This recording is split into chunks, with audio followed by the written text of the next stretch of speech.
ஸ்ரீமதே ராமானுஜாய நமஹ. ஸ்ரீமத் அழகி சிங்கர் திருவடிகளே சரணம் சரணம். கல்யாண் ஜுவல்லர்ஸ் பாக்யம் தொலைக்காட்சி நேயர்களுக்கு அடியனுடைய சிரம் தாழ்ந்த நமஸ்காரங்கள். ஆனந்த ராகமாய் ஓர் ஆன்மீக பயணம். நீங்கள் பார்த்துக் கொண்டிருப்பது உங்கள் பாக்யம் சேனல்.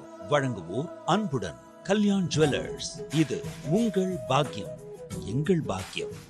108 திவதேசங்களை நாம் ஒவ்வொரு நாளாக கண்டு சேவித்து வருகிறோம். அந்த வகையிலே இற்றை நாளிலே நாம் திருமையம் என்று சொல்லக்கூடிய திவ்யதேசத்தில் காட்சி தரக்கூடிய மெய்யப்பனாக சத்தியமூர்த்தி பெருமாளாக சேவை சாதிக்கக்கூடிய பெருமாளை சேவிக்கப் போகிறோம். திருமங்கையாழ்வார் 10 பாசுரங்களால் இந்த எம்பெருமானை பாடி திணித்திருக்கிறார். புதுக்கோட்டைக்கு அருகாமையிலே இந்த திருத்தலம் விளங்குகிறது. இந்த க்ஷேத்திர மகாத்மியம் என்ன என்று பார்க்கும் பொழுது ஆதிசேஷனிலே பெருமாள் குயில் கொண்டிருக்கிறார்.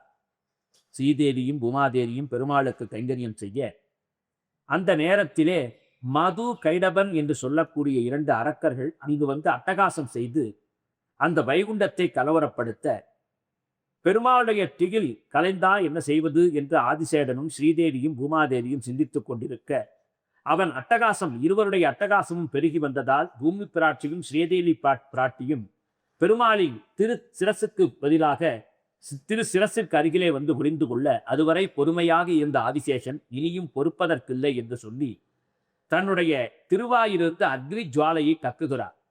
அந்த அக்னி ஜுவாலையிலே மாட்டிக்கொண்ட மதுவும் கைடபரும் இனியும் தப்பிக்க முடியாது, நாம் போரிட முடியாது என்று தெரிந்து கொண்டு ஓடோடி சென்று விடுகிறார்கள். எனவே பெருமாளுடைய அரிதியில் கயலவில்லை. எனவே பெருமாளுடைய அரிதியில் அகலாமல் பார்த்து கொண்ட ஆதிசேஷன் இங்கே அற்புதமாக சேவை தர ஸ்ரீதேவி தாயாரும் பூமி பிராட்டியும் இங்கே பெருமாளுக்கு அருகருகாமையிலே இங்கு சேவை கொடுக்கிறார்கள். ஒரு அற்புதமான திவ்யத்தலம் இந்த திருத்தலம். சத்தியமூர்த்தி என்று பெருமாள் நின்ற திருக்கோலத்திலும் அற்புதமான ஆதிசேஷ சைனத்திலே மற்றொரு பெருமாளும் 2 மூர்த்திகளாக சேவை சாதிக்கிறார்கள். அதுவும் இங்கே இருக்கக்கூடிய புஷ்கரணி பாபங்களை அழிக்கக்கூடியது. அஷ்டலட்சுமிகளும் வாழக்கூடிய புஷ்கரணி என்று அகத்தியர் தன் ஜீவநாடியிலே சொல்லி இருக்கிறார்.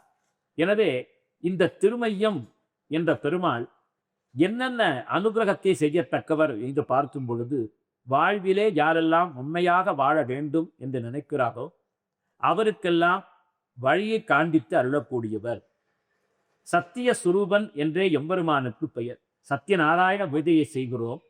அந்த எம்பெருமானை உபாசிக்கும் போது சத்யபாதாய நமஹா, சத்திய நாபாய நமஹா, சத்திய ஹிருதயாய நமஹா, சத்திய நேத்ராய நமஹா, சத்திய சங்கல்பாய நமஹா, சத்திய சஹஸ்தாய நமஹா என்றெல்லாம் சொல்லி பாதாதி கேசமாக சொல்லி அர்ச்சனைகளை தூவுகிறோம். அந்த சத்யநாராயண பெருமாளே சத்திய மூர்த்தியாக சத்தியத்திற்கு கட்டுப்பட்டவராக இந்த திருத்தலத்திலே சேவை சாதிக்கிறார். விஷ்ணு சகசரநாமத்தை இங்கு யாரெல்லாம் ஓங்கி சொல்கிறார்களோ அவர்களுக்கு அதி உன்னதமான பலன் பெருகும் என்று இந்த திருத்தல மகாத்மியம் சொல்லுகிறது. அதிலும் புதுக்கோட்டை பகுதியிலே மிக மிக சிறப்பு வாய்ந்த தனித்துவம் வாய்ந்த ஒரு பெருமாள் என்றால் அது இவர்தான். அங்கே இருக்கக்கூடிய திருக்கோவில்களில் இருக்கக்கூடிய தனித்தனி சன்னதிகளிலே லக்ஷ்மி வராக பெருமாளும் உன்னதமாக தனித்தனி கோவில்களிலே ஆண்டாளும் கருடாழ்வாருமாக உய்யாரமாக காட்சி தருகிறார்கள். பார்த்தால் ஒரு குடைவரை கோவிலைப் போலே தென்படும். மலை அடிவாரத்திற்குள்ளே நுழைந்து இந்த பெருமாளை பார்ப்பது போலே நமக்கு தோன்றும்.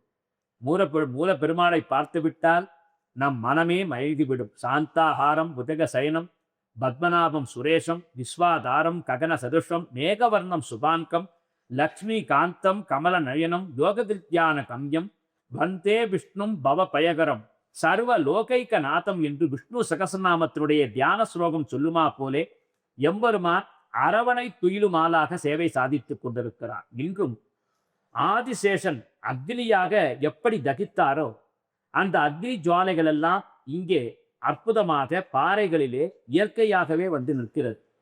அந்த காட்சியை காணும் பொழுது நாமே மிரண்டு விடுவோம். ஆதிசேஷன் பொதுவாக பெருமாளுக்கு கைங்கரியம் செய்யக்கூடிய காலத்திலே கோபப்பட மாட்டார். ஆனால் ஆதிசேஷனை வைத்து பெருமாள் நடத்திய ஒரு அற்புதம் தான் மது கைடபர்களை அச்சுறுத்தி விரட்டியது. எனவே இந்த திருத்தலத்திற்கு வந்தால் நம் இல்லத்திலே களவு போகாது, அதாவது கள்வர் பயம் இருக்காது, தீயவர்கள் விரட்டி அடிக்கப்படுவார்கள், நன்மை மேலோங்கும், சத்தியம் சிறக்கும் என்றெல்லாம் சொல்லப்பட்டுள்ளது. எனவே இந்த திருமையம் பெருமாளை நாம் ஒவ்வொரு நாளும் மனதிலே கொண்டு துதித்தால் சத்யநாராயணனாகவே நம் இல்லத்திற்கு வருகை தந்து அற்புதமான லட்சுமி கடாட்சத்தை தந்தருளி நம் வாழ்க்கையை உயர்த்துவான் இந்த திருமையம் பெருமான். அந்த எம்பெருமானுடைய திருவடிக்கு பல்லாண்டு பல்லாண்டு. ஆனந்த ராகமாய் ஓர் ஆன்மீக பயணம். நீங்கள் பார்த்துக் கொண்டிருப்பது உங்கள் பாக்யம் சேனல். இது உங்கள் பாக்யம், எங்கள் பாக்கியம். வழங்குவோர் அன்புடன் கல்யாண் ஜுவல்லர்ஸ்.